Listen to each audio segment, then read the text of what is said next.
Bonjour, et ben voilà, je vous présente mon Jotule F500. Ça fait 4 ans maintenant qu'il est en place et je voulais faire une petite vidéo de présentation juste pour vous dire que c'est un des meilleurs investissements que l'on avait pu faire, pardon.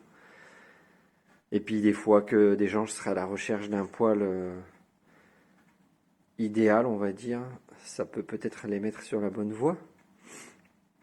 Donc voilà, celui-ci c'est un Jotule F500 qui est en constante évolution parce que depuis qu'il est sorti il y a plusieurs années, il est passé par différentes améliorations. Mais du coup, nous, ça fait 4 ans qu'on l'a et on a un système à double combustion dessus. Donc là, il tourne à fond parce que j'ai ouvert la trappe d'accès du cendrier en bas pour démarrer le feu. Et on voit bien le système à double combustion qui se trouve là, les petits tuyaux avec les trous. Donc moi, la seule modification que j'ai fait à ce niveau-là, c'est qu'il était livré avec des plaques de vermiculite, une grosse plaque de vermiculite en haut, que j'ai changé par des plaques de fonte qui s'achètent en option, je crois pour 70 balles. Donc voilà, j'aurais pu laisser la vermiculite, mais je vois pas d'intérêt à ça, sachant que ça se casse, ça s'effrite et tout. Hop. Donc là, forcément, ça carbure. Je le démarre toujours avec de la charbonnette, à savoir qu'il tourne en continu. Enfin, tant qu'on est à la maison, bien sûr. C'est-à-dire qu'on le charge le matin vers 8h, 8h30 avant de partir. Je le fais tourner bien comme il faut pour qu'il y ait une belle montée en température. Après, on le fait tourner. Là, il y a la trappe d'accès d'air secondaire ou primaire, je ne sais plus. Et du coup, quand on n'est pas là, hop, je le mets comme ça. Et en rentrant du travail, vers 17h30, 18h, on a toujours des braises, donc il s'arrête jamais. Et repetit bois, recombustion forte, et il repart. Et ça marche comme ça tout l'hiver. Donc en fait, ça fait 2 mois qu'il est en route, je l'ai allumé qu'une fois. Après, si on part en vacances, effectivement, c'est un autre délire, il faut le rallumer. Bon là, j'avais mis un petit ventilateur de poêle. C'est un gadget, mais ça fait toujours son petit effet. Hop. Sur ce modèle-là, donc il y a l'ouverture, la trappe sur le côté. Donc ça permet, si on veut, de charger sur le côté, d'en mettre je pense en plus grosse quantité, mais moi, enfin nous, on s'en sert jamais.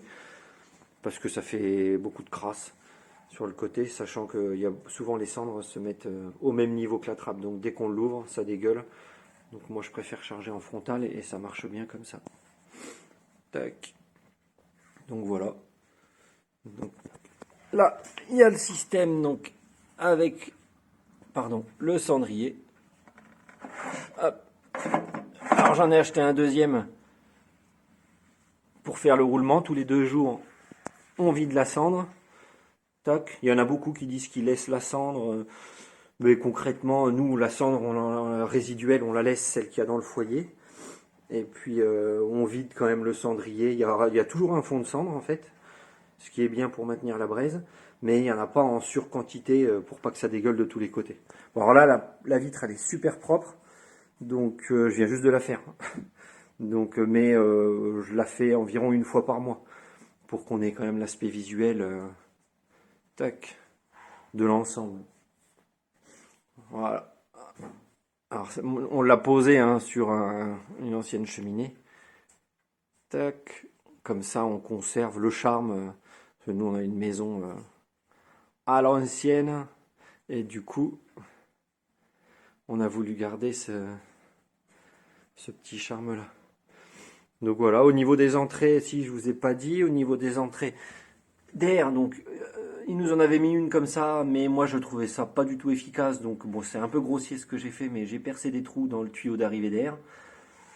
Et puis à savoir, j'ai aussi fait sur cette fenêtre-là une entrée d'air sur le niveau de la fenêtre pour permettre l'accès à l'air pour alimenter le foyer. Voilà. Donc j'ai certainement oublié de vous dire des choses. Je ferai peut-être d'autres vidéos s'il y a des questionnements en particulier ou tout ça.